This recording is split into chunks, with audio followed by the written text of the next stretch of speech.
যে কার্যকর যে পরিবর্তনগুলো এগুলো কিছুই হয়নি। সবাই সবার মতো বহাল এবং সবাই সবার মতো কাজ করে যাচ্ছে, উচ্চ আদালত থেকে নিম্ন আদালত পর্যন্ত। আইন মন্ত্রণালয় একটি অকার্যকর মন্ত্রণালয় হিসেবেই অনেকের কাছে মানে মনে হচ্ছে, প্রতিভাত হচ্ছে। তো এবং আপনি যদি দেখেন যে নানা রকমের প্রতি বিপ্লবের চেষ্টা হয়েছে একদম প্রথম দিন থেকেই, নানা রকমের আন্দোলন, নানা রকমের কর্মসূচি, আনসার বিদ্রোহ, উচ্চ আদালতের একটি বিদ্রোহ, কারা বিদ্রোহ, এটা সেটা, অর্থাৎ ইউনূস সরকার কিন্তু শান্তিতে থাকতে দিচ্ছে না। এবং এই প্রতি বিপ্লবের আশঙ্কা আপনি আরো করেন কিনা, এবং সাম্প্রতিক সময়ে আপনি দেখেছেন যে সেনাবাহিনীর সাথে অন্তর্বর্তী সরকারের একটি টার্মোয়েল পজিশনে আমরা আমরা দেখলাম যে একদম মুখোমুখি অবস্থান। তো সব মিলিয়ে আপনি কিভাবে দেখেন, এবং উপদেষ্টা পরিষদের ভেতরে কেউ কেউ স্যাবোটাজ করছে কিনা? আপনি যদি দেখেন যে আমি গতকাল একটা অনুষ্ঠান করেছি যে 22 তারিখে ডক্টর ইউনূসের পদত্যাগের বিষয়টা সামনে আসলো, 24 তারিখে জানা গেল যে তিনি পদত্যাগ করছেন না, 25 তারিখে সরকারি কর্মচারী অধ্যাদেশ বলে 25 বলে একটা অধ্যাদেশ জারি করে সচিবালয়কে আনস্টেবল করে দেওয়া হলো, একটা অস্থিরতা তৈরি করা হলো। তো সব মিলিয়ে আসলে নির্বাচন নিয়ে বিএনপির সরকারের উপর চাপ এবং কোরিডোর নিয়ে বিএনপি এবং সেনাবাহিনীর ডক্টর ইউনূসের বিরুদ্ধে অবস্থান। অন্যদিকে সচিবালয়ে একটা আন্দোলন চলছে, কিছু আদেশ জারি করা হয়েছে সচিবালয়ে আমলাদের বিরুদ্ধে। সরকারি একটা আদেশ, সেই আদেশ না মেনে সচিবালয়ের রাস্তায় বিক্ষোভ করছে। সমসাময়িক অনেক বিষয়গুলো নিয়ে আলোচনা করেছেন আমার দেশ পত্রিকার সম্পাদক মাহমুদুর রহমান। তার আলোচনা আসলে বুঝতে পারবেন এই যে বর্তমান সময়ের যে সমস্যাগুলো হচ্ছে, এই সমস্যাগুলোর জন্য মূলত আসলে কারা দায়ী, এবং ডক্টর ইউনূসকে বিএনপি কেন এখন বিশ্বাস করতেছে না, এই বিষয় নিয়ে কিছু নতুন তথ্য তিনি দিয়েছেন সাংবাদিক কনক সারোয়ার সহ। চলুন আমরা সম্পূর্ণ আলোচনা শুনবো, এরপর বিশ্লেষণ করবো। আজকে যে শিরোনাম বিএনপির আস্থা নেই ডক্টর ইউনূস সরকারে, এটির পাশাপাশি ধরেন উপদেষ্টা পরিষদের এই অন্তর্বর্তীকালীন সরকারের প্রায় 10 মাস, 10 মাসে সিদ্ধান্তহীনতা এবং অদক্ষতার ছাপ চারিদিকে, সবখানে একটা তালগোল বিভ্রান্তিকর অবস্থা। তো এই সব পরিস্থিতি, সার্বিক পরিস্থিতি নিয়ে আমরা কথা বলবো আজকে। আমাদের অতিথি আপনাদের অত্যন্ত প্রিয় মানুষ, মজলুম সাংবাদিক সম্পাদক ডক্টর মাহমুদুর রহমান, যিনি বিনিয়োগ বোর্ডের চেয়ারম্যান ছিলেন, তিনি সাবেক জ্বালানি উপদেষ্টা। মাহমুদ ভাই, আপনাকে স্বাগত জানাচ্ছি আজকের অনুষ্ঠানে। ধন্যবাদ কনক। কনক এবং দর্শক শ্রোতা, আসসালামু আলাইকুম। ওয়ালাইকুম আসসালাম মাহমুদ ভাই। তো মাহমুদ ভাই, এই যে কি একটা অবস্থা, মানে কিভাবে দেখতেছেন আপনি? ধরেন আমরা কিন্তু বেশ কিছু বিষয় দেখছি, সর্বশেষ গত দুদিন আগে বিএনপির যেই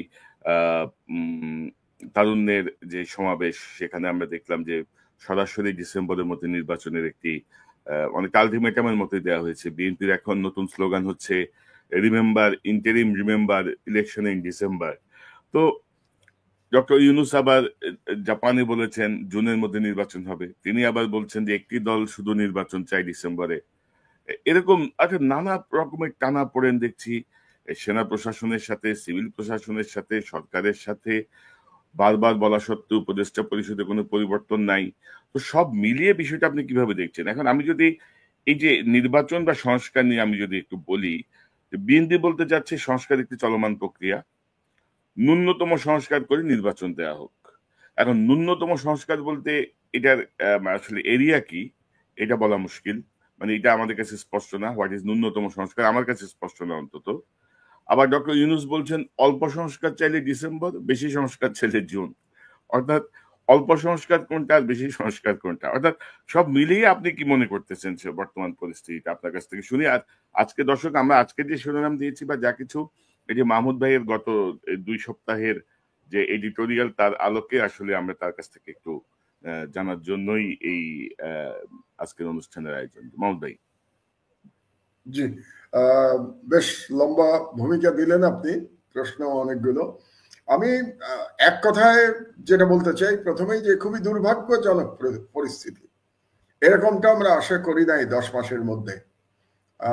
জুলাই বিপ্লবের পরে যে ঐক্য আমরা দেখেছিলাম ফ্যাসিবাদ বিরোধী ক্যাম্পে, সেই ঐক্য বিনষ্ট হয়ে গেছে। এটা দেশের জন্য খুবই অশনি সংকেত।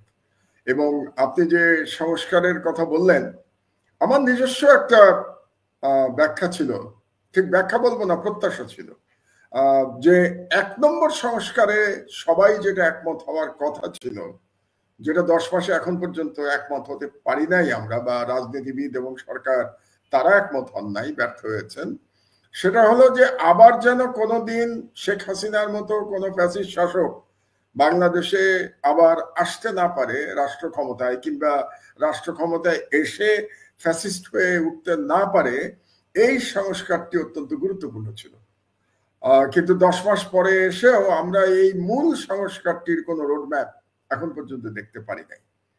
আমরা যদি একটু পিছনে ফিরে যাই 1996 থেকে 2001, সেই সময়টা থেকে শেখ হাসিনার যে শাসন এবং 2008 থেকে 2009 থেকে 2024 তার পলায়ন পর্যন্ত যে শাসন, এই দুটোর মধ্যে যদি আমরা পার্থক্য করি তাহলে দেখব যে শেখ হাসিনা ফ্যাসিস্ট হয়ে উঠেছেন 2009 থেকে 2024-এর মধ্যে।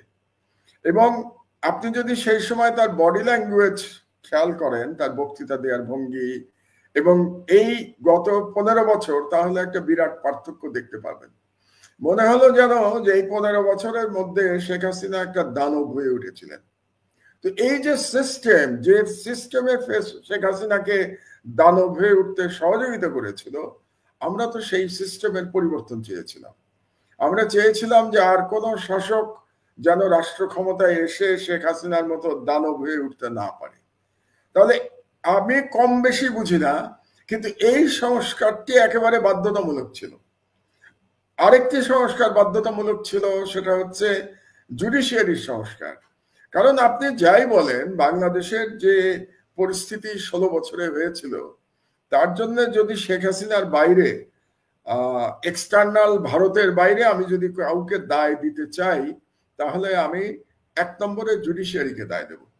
এই জুডিশিয়ারির কারণেই শেখ হাসিনা দানব হয়ে উঠতে পেরেছিলেন।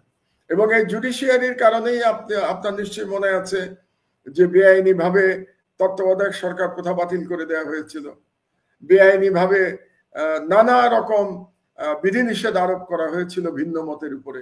এমনকি এমন একটা অবস্থা ছিল যে তারেক রহমানের বক্তৃতা প্রচার করা যাবে না। আপনি নিজে জেলে গেছিলেন, যে কারণে এখন হয়তো বিএনপি ভুলে গেছে। বিএনপি আবার উপকার বেশ তাড়াতাড়ি ভুলে যায়, যে আপনি জেলে গেছিলেন কিন্তু তারেক রহমানের লাইভ বক্তৃতা প্রচার করার জন্য। এটা আমি একটু মনে করিয়ে দিলাম দর্শকদের।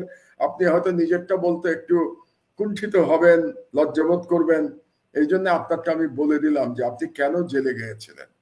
আজকে আমি দেখতে পাই যে বিএনপি আপনাকে ট্রোল করে, বিএনপি আপনাকে নিয়ে নানা রকম কথা বলে, অথচ এই বিএনপির যিনি প্রধান নেতা, তার বক্তৃতার কারণে আপনাকে জেলে যেতে হয়েছিল, আপনার পরিবার লাঞ্ছিত হয়েছিল, আপনার বোনকে ধরে নিয়ে কি রকম অত্যাচার করা হয়েছিল, আপনারা সপরিবারে দেশ ছাড়তে বাধ্য হয়েছেন। এগুলো বিএনপির নেতারা জানেন কিনা, জানলেও স্বীকার করতে চান না বর্তমানে মনে হচ্ছে। তো আমরা চাই নাই যে আবার এরকম শেখ হাসিনা তৈরি হবে বাংলাদেশে, যে কনক সরোয়ারের বোনকে জেলে ধরে নিয়ে যাবে। এরকম পরিস্থিতি যেন না হয়। তাহলে এটা না হতে গেলে বিচার বিভাগ অত্যন্ত গুরুত্বপূর্ণ। তো সেখানে আমরা সংস্কার চেয়েছিলাম। আমার কাছে যেটা মনে হয় সেটা হলো যে যেটা সবচেয়ে বড় ভুল হয়েছে ডক্টর ইউনূস এবং তার উপদেষ্টা মণ্ডলীর বা তার পরামর্শকদের, যে তারা সংস্কারগুলোর একটা প্রায়োরিটি ঠিক করতে পারেন নাই। এই প্রায়োরিটি ঠিক না করতে পারাটা এই সরকারের সবচেয়ে বড় ব্যর্থতা বলে আমি মনে করি। আর এই কারণে এটা একটা কারণ। আর অপরদিকে আমরা যদি বিএনপির দিকে তাকাই, তাহলে দেখবো যে বিএনপি এখন যে ভাষায় কথা বলছে ডক্টর ইউনূস সম্পর্কে, সেই ভাষার সাথে হাসিনার ভাষার কিন্তু খুব একটা পার্থক্য নাই। তো এই ধরনের ভাষা তারা ব্যবহার করছে। তারা বলতে চাচ্ছে বর্তমান সরকারের সাথে নাকি শেখ হাসিনার সরকারের তুলনা চলে। আমি মনে করি এটা বিএনপির পক্ষ থেকে এক ধরনের অকৃতজ্ঞতা। কারণ শেখ হাসিনার সরকারের সময় হলে, আমি আমার কথা বলি, বিএনপিরটা আমি বাদই দেই, কৃতজ্ঞতা যার যার ব্যাপার, আমি বাংলাদেশে আসতে পারতাম না। আমি আমার এই একেবারেই বয়োবৃদ্ধা মায়ের পাশে থাকতে পারতাম না। আমার মা এখন শয্যাশায়ী, কখনো তিনি আমাকে চিনতে পারেন, কখনো চিনতে পারেন না, এরকম অবস্থায় আছেন, এই বয়সে যা হয়। তো এই সময় যে আমি তার পাশে থাকতে পারছি, এটা আমি পারতাম না এই জুলাই বিপ্লব না হলে। আমি আমার দেশ আবার চালু করতে পারতাম না, আমার দেশের এতগুলো সাংবাদিক আবার চাকরি ফিরে পেতেন না, এবং তারা যে আনন্দের সাথে এখন আবার সাংবাদিকতায় ফিরে আসতে পেরেছেন, সেই আনন্দ আপনি বাংলাদেশে আসলে দেখতে পেতেন আর কি। তাদের চোখে মুখে সর্বক্ষণ আনন্দ যে তারা আবার পত্রিকায় কাজ করতে পারছেন। তো এটার জন্য আমি কিন্তু কৃতজ্ঞ, আমার দেশ পরিবার কিন্তু কৃতজ্ঞ জুলাই বিপ্লবের কাছে, জুলাই বিপ্লবীদের কাছে। এখন বিপ্লবীদেরও অনেক ভুল হয়েছে। তো তাহলে আমি যেটা বলতে চাচ্ছি সেটা হলো যে বিএনপি যে ভাষায় কথা বলছে প্রফেসর ইউনূস সম্পর্কে, কিংবা তারা শেখ হাসিনার ল্যাঙ্গুয়েজ যে ব্যবহার করছে, এটাতে আমি অবাক হচ্ছি যে এই ভাষা তারা কিভাবে ব্যবহার করে, কিংবা বর্তমান সরকারকে কেমন করে তারা শেখ হাসিনার সরকারের সাথে তুলনা করতে পারে আমি জানি না। রাজনীতিবিদদের মন মানসিকতা আমি বুঝতে পারি না, কারণ আমি নিজে রাজনীতিবিদ নই। আর 3 নম্বর পক্ষ যেটা এই লড়াইয়ের মধ্যে, তারা যে ছাত্র নেতারা যারা জুলাই বিপ্লবে নেতৃত্ব দিয়েছিল, তারাও ব্যর্থ হয়েছে গত 10 মাসে। তারা নিজেদের একটা ভালো করে দল গোছাতে পারে নাই, এবং তাদের যে অনভিজ্ঞতা এটা প্রতি পদে পদে দেখা গেছে। তাদের মধ্যে যে আদর্শিক বিরোধ আছে এটা দেখা গেছে। তারা ঠিক করতে পারছে না এখনো যে তারা তাদের আদর্শ হিসেবে কোনটাকে ধরে দেবে। আদর্শ হিসেবে তারা একটা মধ্যপন্থার দিকে বোধহয় থাকতে চাচ্ছে। তারা একটু ইসলাম প্রশ্নে মাঝে মাঝে তাদের কোনো নেতাকে একটু অস্বস্তিকর অবস্থায় দেখা যাচ্ছে। তারা আবার কেউ পোস্ট দিচ্ছেন, পোস্ট দিয়ে আবার পোস্ট মুছে ফেলছেন, আবার পোস্ট দেওয়ার জন্য দুঃখ প্রকাশ করছেন। এটাও একটা আশ্চর্য ব্যাপার যে বর্তমান সরকারি উপদেষ্টারা কথায় কথায় পোস্ট দেন, স্ট্যাটাস দেন বিভিন্ন জায়গায়, ইনস্টাগ্রামে কিংবা ফেসবুকে। তারা জানেন না যে উপদেষ্টার চেয়ারে বসে এগুলো করা যায় না। তো এই কমন সেন্স যাদের নাই তারা কিভাবে রাষ্ট্র চালাবেন? সুতরাং ছাত্ররাও যেটা করেছে তারা দল করতে পারেনি। এবং তার চেয়ে বড় কথা হলো যে কোনো ছাত্র নেতার নামে দুর্নীতির অভিযোগ উঠছে, এটাও খুব দুর্ভাগ্যজনক। আপনি জানেন যে দুজন উপদেষ্টার সম্ভবত পিএসকে তাদের বিরুদ্ধে তদন্ত চলছে, এবং তাদের বিদেশ যাওয়ার উপরে বিধিনিষেধ আরোপ করা হয়েছে দুদকের তরফ থেকে। তো সেটাও আমরা কিন্তু ভাবি নাই যে 10 মাসের মধ্যে এই সরকারের কোনো উপদেষ্টার অথবা তার পিএস এর বিরুদ্ধে দুর্নীতির অভিযোগ উঠবে। তো সব মিলে আমি যেটা দেখতে পাচ্ছি যে একটা মুখোমুখি অবস্থানে দাঁড়িয়ে গেছে, এবং এমন মুখোমুখি অবস্থানে দাঁড়িয়ে গেছে যে আমি বাংলাদেশের ভবিষ্যৎ নিয়ে শঙ্কিত বোধ করছি। এবং আরো দুর্ভাগ্যজনক হচ্ছে যে জুলাই বিপ্লবের যে ঐক্যে ফাটল ধরার সুযোগে কিন্তু বাংলাদেশে যারা ফ্যাসিবাদের দোসর ছিল তারা মাঠে নেমে পড়েছে। আমি দেখলাম যে কিছু বামপন্থী দল আজকে বিবৃতি দিয়েছেন ইউনূসের বিরুদ্ধে, এবং বলতে গেলে বিএনপির পক্ষে। এই বামপন্থী দলগুলো কিন্তু ফ্যাসিবাদের সহযোগী ছিল। আজকে জাতীয় পার্টি মাঠে নামার হুমকি দেয় যে আগামীকাল থেকে তারা মাঠে নামবে। এই জাতীয় পার্টি ফ্যাসিবাদের দোসর ছিল। তো এই ফ্যাসিবাদের দোসর এই বামপন্থী দলগুলো, সিপিবি এবং এই জাতীয় দল যারা সারাক্ষণ দালালি করেছে হাসিনার, এবং জাতীয় পার্টি, তারা নামার সাহস পাচ্ছে কারণ জুলাই বিপ্লবে ঐক্য আর নাই। আর আরেকটা দুর্ভাগ্যজনক ব্যাপার হচ্ছে যে ভারত থেকে যে বয়ান দেয়া হচ্ছে নির্বাচনের ব্যাপারে, সেই বয়ান সাথে বিএনপির বয়ান এবং আমাদের সেনা প্রধানের বয়ান মিলে যাচ্ছে। এটা খুব দুর্ভাগ্যজনক। আমি জানি না ভারত এটা ইচ্ছা করে করছে কিনা, সেটা আমার জানা নাই। কারণ হচ্ছে যে নির্বাচন নিয়ে ভারত এক্স্যাক্টলি যা বলছে একই কথা বিএনপি, একই কথা বাংলাদেশের আর্মি চিফ বলছেন। এমনও হতে পারে ভারত এটা বাংলাদেশের মিলিটারি প্রধান এবং বিএনপিকে বিতর্কিত করবার জন্য করছেন, হতেও পারে। আমি বলছি আর কি যে তারা হয়তো এগুলো বলে তারা বিতর্কিত করছেন বিএনপিকে, তারা বিতর্কিত করছেন সেনাপ্রধানকে, এবং বাংলাদেশের ফাটলটাকে আরো বিস্তৃত করছেন। তো এই অবস্থার মধ্যে এই যে মুখোমুখি অবস্থান, মানে এখন শুধু বাকি আছে বিএনপির বলা হাসিনার মতো যে ইউনূসকে পদ্মায় 2টা চুয়ান দিয়ে আসো, 2 বার চুয়াবা কিন্তু মরে না যায়, এরকম বলাটা শুধু বাকি আছে মনে হচ্ছে বিএনপির তরফ থেকে। এছাড়া যে ভাষাগুলো ব্যবহার করা হচ্ছে তাকে সুৎখর বলা হচ্ছে। আপনার মনে আছে নিশ্চয়ই যে শেখ হাসিনা তাকে সুৎখর বলে গাল দিতেন, এবং মোটামুটি বয়ান খুব কাছাকাছি চলে গেছে আওয়ামী লীগ এবং বিএনপি। এবং এইদিকে আবার প্রফেসর ইউনূসের আমি একটু সমালোচনা করতে চাই যে তিনি জাপানে গিয়ে বাংলাদেশের রাজনীতি নিয়ে কথা না বলাটা ওনার সমীচীন হয় নাই। এবং তিনি যে বলেছেন একটি দল শুধু নির্বাচন চাচ্ছে, অন্যরা নির্বাচন চাচ্ছে না, এই বক্তব্যটা হয়তো তিনি বিরক্ত হয়ে বলেছেন, কিন্তু প্রধান উপদেষ্টা চেয়ারে বসে ওনার বিরক্তিটা পাবলিক করাটা সমীচীন হয় নাই। কাজেই এই অবস্থার মধ্যে প্রফেসর ইউনূস আগামীকাল ফিরে আসবেন এবং ফিরে আসলে পরে বোঝা যাবে যে কোন দিকে গড়াচ্ছে। তো মাহমুদ ভাই, ধরেন এখন যে গ্যাপটা, ধরেন বিএনপি বলছে ডিসেম্বরে নির্বাচন, সরকার বলছে জুনে নির্বাচন, ফারাক হচ্ছে কিন্তু 6 মাসের, ডিসেম্বর জুন।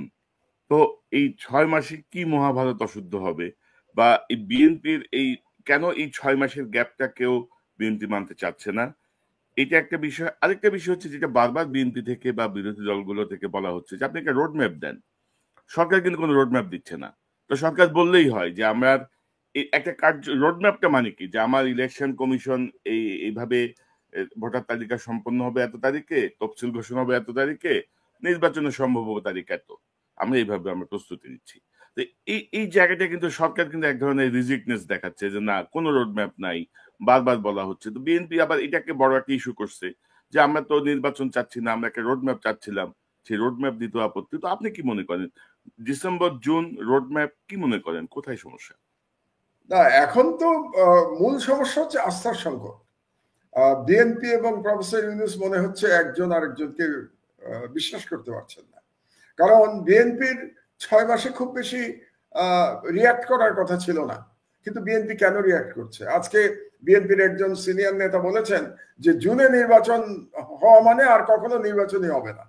তো এই ধরনের কথা উনি কেন বললেন? তার মানে উনি যেটা বলতে চাচ্ছেন যে জুন পর্যন্ত নিতে পারলে ডক্টর ইউনূস আর নির্বাচন দেবেন না। এটা আমার কাছে মনে হচ্ছে এটা খুব যুক্তিসঙ্গত কথা নয়। কিন্তু তারপরেও যেটা আপনার সাথে আমি একমত যে ইউনূস সাহেব বলছেন যে তার রোড ম্যাপ অনুযায়ী ডিসেম্বর থেকে জুনের মধ্যে উনি নির্বাচন দেবেন। তো এখন যেহেতু বিএনপি সেখানে আস্থা পাচ্ছে না, কাজেই প্রফেসর ইউনূসের একটু পরিষ্কার করা উচিত, খোলাসা করা উচিত যে কেন উনি জুন পর্যন্ত সময় চাচ্ছেন। এই জুন পর্যন্ত সময় পেলে উনি কি কি কাজ করবেন।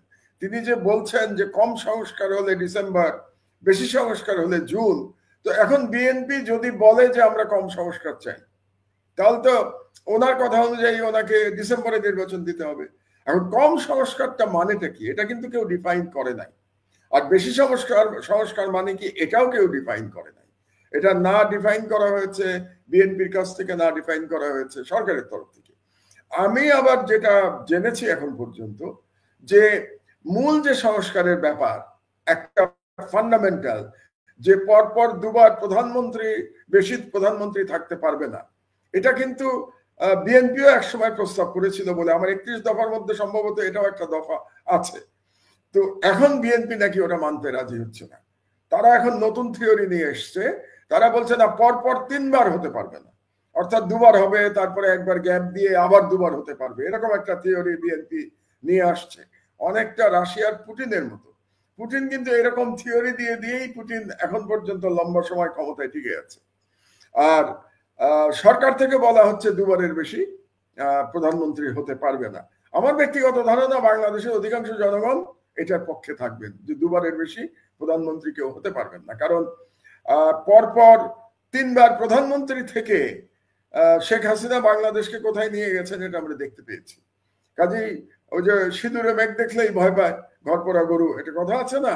তো সেরকমই শেখ হাসিনাকে দেখে তো অবশ্যই বাংলাদেশের জনগণের মনে একটা ভয় আছে যে আবার একটা ফ্যাসিস্ট শাসক বাংলাদেশে চলে আসবে। কিন্তু ইউনূস সাহেবের যেটা সমস্যা হলো যে উনি এত রিজিড হয়ে আছেন, শুধু উনি বলে যাচ্ছেন ডিসেম্বর থেকে জুন, উনি ব্যাখ্যা করছেন না কেন জনগণকে যে কেন ওনার এই সময়টা দরকার, জুন হলে উনি কি কি কাজ করতে পারবেন, এবং এটা তো জনগণকে ওনার বোঝাতে হবে। এবং আমি মনে করি যে এখন পর্যন্ত সংস্কারের মূল সংস্কার যে কাজটা করছেন ডক্টর আলী রিয়াজ, এখন পর্যন্ত তাদের প্রোগ্রেস তো নাই বললেই চলে। এখন শুনছি যে আরেক রাউন্ড নাকি তারা আলোচনা করবেন, আলাপ আলোচনা করবেন দলগুলোর সাথে।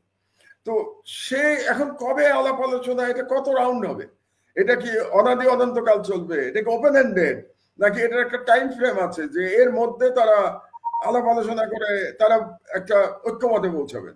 আর একটা প্রশ্ন আমার মাথায় আসে কনক, যদি কোনো ঐক্যমত না হয় তাহলে কি হবে? যদি বিএনপি বলে যে না আমরা দুবারের প্রধানমন্ত্রীতে আমরা রাজি না, তো আপনি বিএনপিকে ইগনোর করে কিভাবে সংস্কার করবেন? যদিও প্রফেসর ইউনূস জাপানে বলেছেন যে মাত্র একটি দল চাচ্ছে যে নির্বাচন ডিসেম্বরে হোক, কিন্তু সেই একটি দলটা কিন্তু বাংলাদেশের সব থেকে পাওয়ারফুল দল, বর্তমানে সব থেকে বড় দল। তো আপনি সব থেকে বড় দলকে ইগনোর করেও তো আগাতে পারবেন না, আপনি কাজ করতে পারবেন না। আবার এদিকেও প্রশ্ন আছে, যেমন বিএনপি থেকে বলা হয়েছিল, একজন নেতা বলেছিল যে আমরা চাই না প্রফেসর ইউনূস পদত্যাগ করুন, কিন্তু তিনি পদত্যাগ করলে জাতি বিকল্প বেছে নেবে, তার মানে পদত্যাগে তার আপত্তি নাই। কিন্তু তিনি যেটা বললেন, তিনি কি বুঝতে পেরেছেন তিনি কি বলেছেন? কারণ হচ্ছে যে ধরুন আমরা যদি হাইপোথেটিক্যালি ধরে নেই ইউনূস সাহেব পদত্যাগ করলেন, তাহলে কে হবেন প্রধান উপদেষ্টা? এ ব্যাপারে কি বাংলাদেশের যে দলগুলো তারা একমত হতে পারবে? জামাত, বিএনপি এবং এনসিপি, অন্য দলের কথা আমি বাদই দিলাম। এনসিপি যদিও দল হিসেবে খুব ছোট, কিন্তু যেহেতু তারা জুলাই বিপ্লবের নেতৃত্ব যারা দিয়েছে তারাই এই দলটা করেছে, তার একটা আলাদা আলাদা মূল্য আছে এই দলের। ভোটের মাঠে না হোক, কিন্তু পিপল পারসেপশনে এই দলের একটা মূল্য আছে। তো আপনি এই দলকে ইগনোর করতে পারবেন না। তাহলে পরবর্তী যিনি সরকার প্রধান হবেন তার ব্যাপারে আমি তো নিশ্চিত যে বিএনপি, জামাত এবং এনসিপি একমত হতে পারবে না। তো একমত না হলে তখন দেশের কি অবস্থা হবে? তাহলে আপনারা কি আবার একটা 1-11-2 এর দিকে আগাচ্ছেন? এবং 1-11-2 যদি বাংলাদেশে হয়, এটা কি বিএনপির জন্যও খুব ভালো হবে? 1-11 এর অভিজ্ঞতা বিএনপির তো মনে থাকার কথা, এবং বিএনপি সব থেকে বেশি ক্ষতিগ্রস্ত হয়েছিল 1-11 সময়, সব থেকে বেশি অত্যাচারিত হয়েছিল। তো এই অবস্থায় তারা 1-11-2 এর দিকে যদি দেশকে ঠেলে দেয় বিএনপি, তাহলে এর ভবিষ্যৎ কনসিকুয়েন্স আমাদের সবাইকে ভোগ করতে হবে, তার সাথে বিএনপিও কেউ ভোগ করতে হবে। কাজে আমি যেটা বলতে চাই যে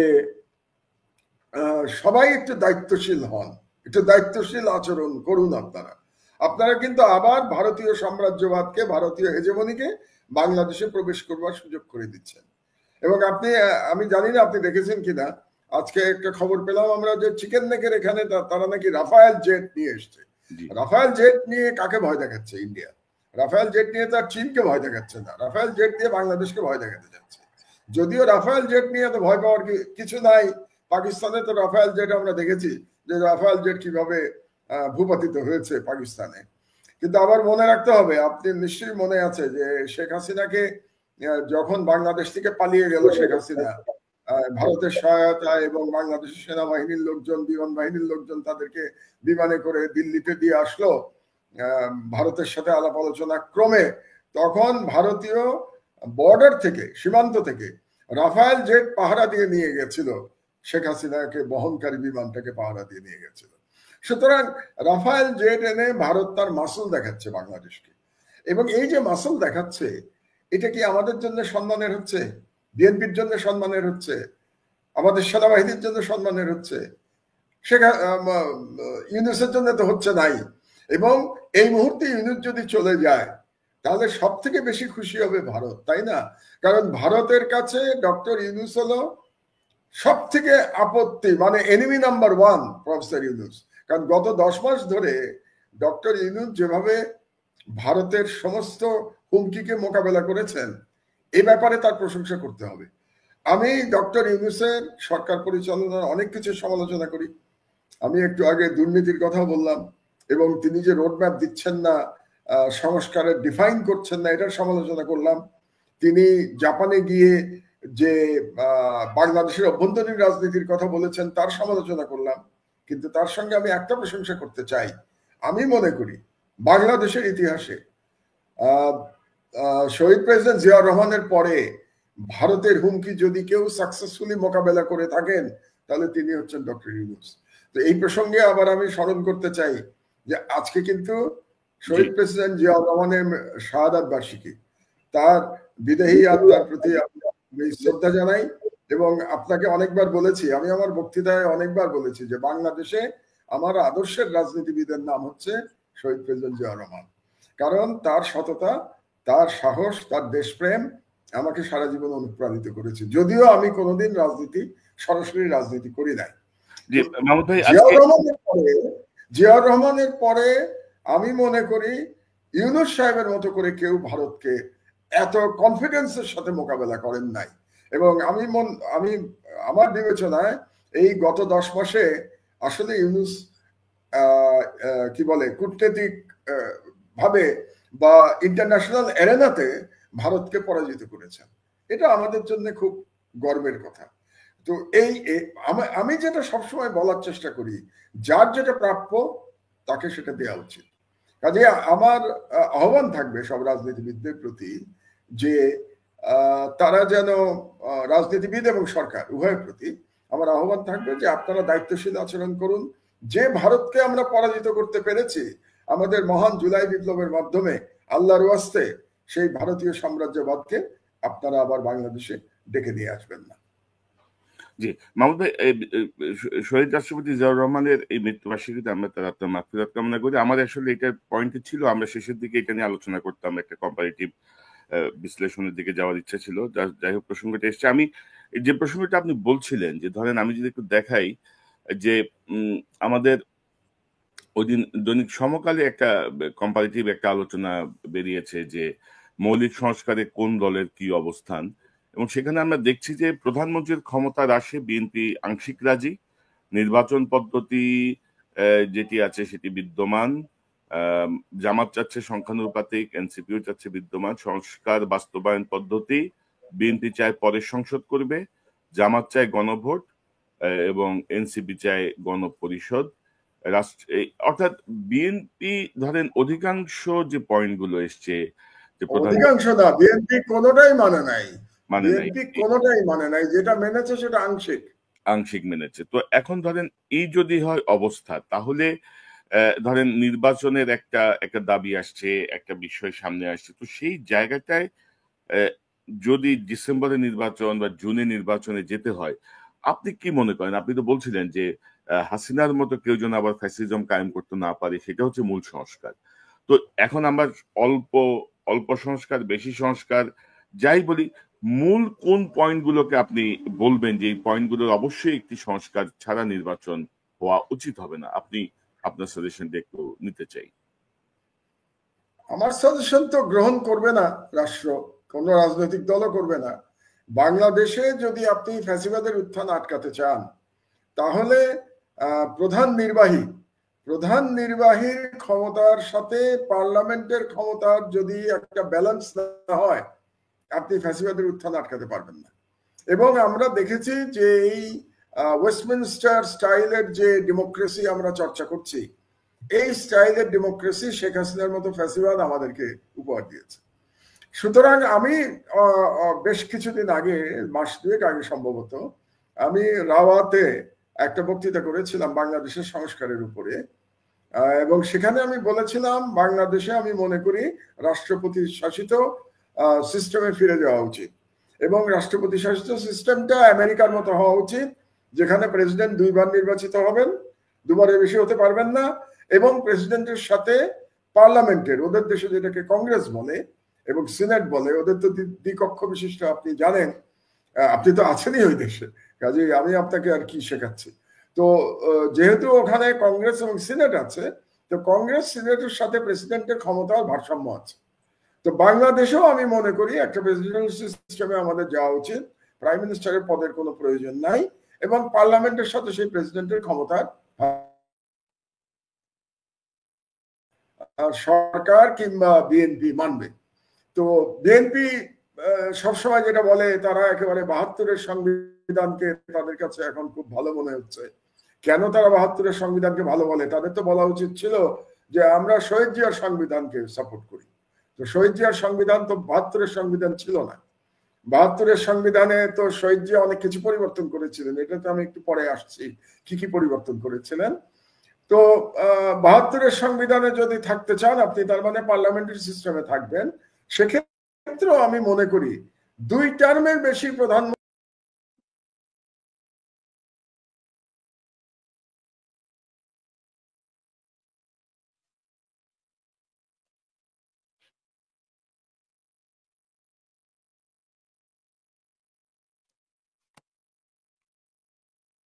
দর্শক, মাহমুদ ভাইয়ের বোধহয় নেটওয়ার্কে একটু সমস্যা হচ্ছে, একটু অপেক্ষা করি।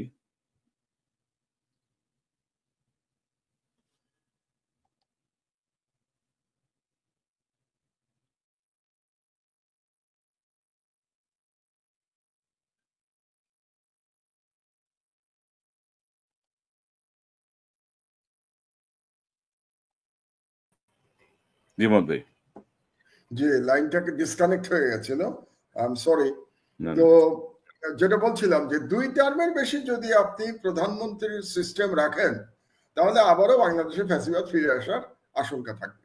কাজে আমি বাংলাদেশের একজন প্রবীণ নাগরিক হিসেবে আমার প্রত্যাশা হচ্ছে যে অবশ্যই এখানে ছাড় দেওয়ার কোনো সুযোগ নাই। 2 টার্মের বেশি বাংলাদেশে কেউ প্রধানমন্ত্রী থাকতে পারবে না। মিনিমাম এটাতে ঐক্যমত হতে হবে। আর এটাতে যদি ঐক্যমত না হয় তাহলে নির্বাচন যতই করেন না কেন অন্য কোনো সংস্কারের কোনো ভ্যালু আমার কাছে নাই। আর যদি আরো এখানে প্রশ্ন আছে যে ঠিক আছে বিএনপি এখন মানলো, মেনে তারপরে সে ক্ষমতায় গিয়ে এই সংস্কার প্রস্তাব ছুঁড়ে ফেলে দিল, তখন আপনি কি করবেন, কিভাবে আটকাবেন সেটাকে? কারণ আমরা তো ধরে নিচ্ছি যে আগামী নির্বাচনে বিএনপি জয়লাভ করবে, এখন পর্যন্ত তাই মনে হচ্ছে, কোনো অল্টারনেটিভ তো আমার চোখে পড়ছে না। এই যে বিএনপি জয়লাভ করার কথা, তো বিএনপি জয়লাভ করে তারা যদি সিনসিয়ার না থাকে সংস্কারের উপরে, কোন কোন নেতা কিন্তু বিএনপির বলেছেন যে এই সমস্ত সংস্কার আমরা মানব না, এরকম বক্তব্য আমরা শুনেছি। তো সেক্ষেত্রে বাংলাদেশের ভবিষ্যৎ আবারও আমাদের হয়তো লড়াইতে নামতে হবে, যেটা আমি একটা আমার লেখায় আমি লিখেছিলাম এই বুধবারের আগের বুধবারে, যে জুলাই বিপ্লব অসমাপ্ত থেকে গেছে, হয়তোবা জুলাই বিপ্লব সমাপ্ত করতে হবে।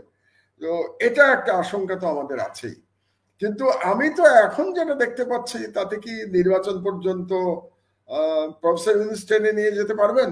কারণ আলটিমেটাম দিয়ে দিয়েছে বিএনপি, ডিসেম্বরের মধ্যেই নির্বাচন হতে হবে। এবং আলটিমেটাম কে দিয়েছে?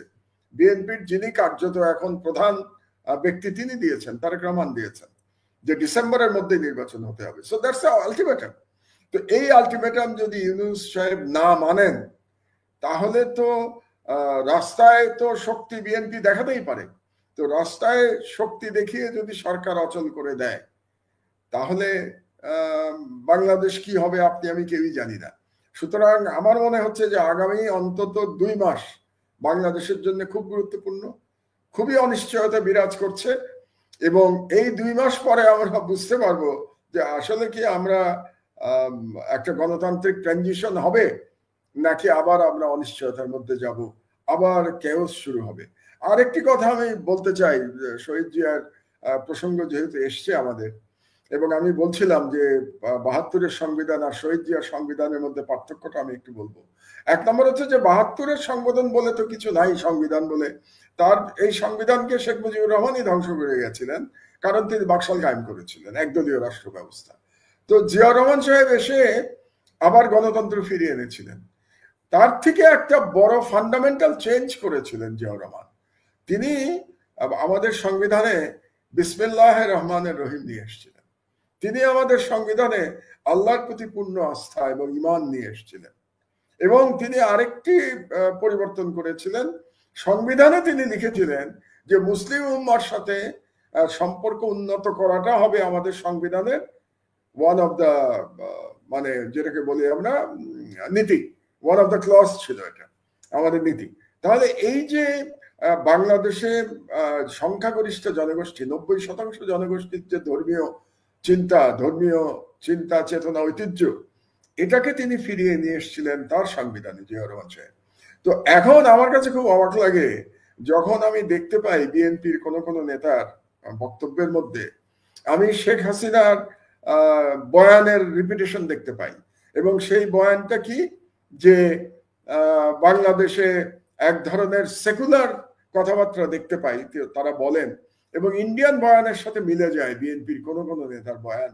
তারা বাংলাদেশে আবার মৌলবাদের জুজুর কথা বলেন, বাংলাদেশে জঙ্গিবাদের কথা বলেন।